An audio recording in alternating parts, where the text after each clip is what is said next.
Mon oncle, un fameux bricoleur, faisait en amateur des bombes atomiques. Sans avoir jamais rien appris, c'était un vrai génie. Question de travaux pratiques. Il s'enfermait toute la journée au fond de son atelier pour faire ses expériences.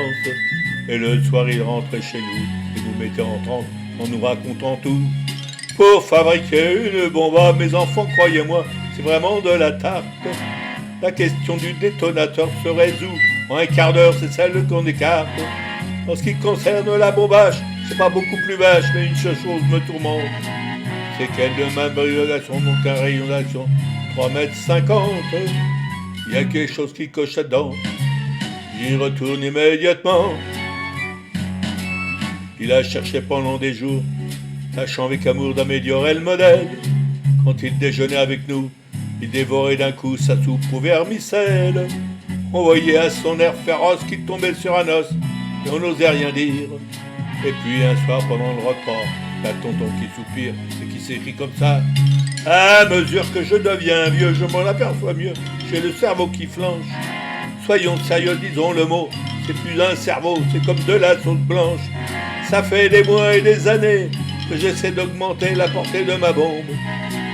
Et je me suis rendu compte que la seule chose qui compte, c'est l'endroit où ce qu'elle tombe. Il n'y a qu'une chose qui cloche là-dedans. J'y retourne immédiatement. Sachant proche le résultat, tous les grands chefs d'État ont rendu visite. Il est reçu et s'excusa de ce que sa cagna était aussi petite. Mais sitôt qu'ils sont tous entrés, il les a enfermés en disant « Soyez sages ».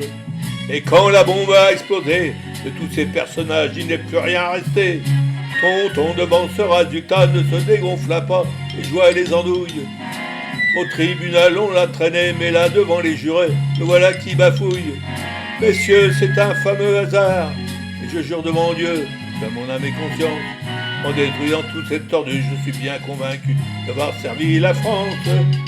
On était dans l'embarras, alors on le condamna, et puis on l'admissia.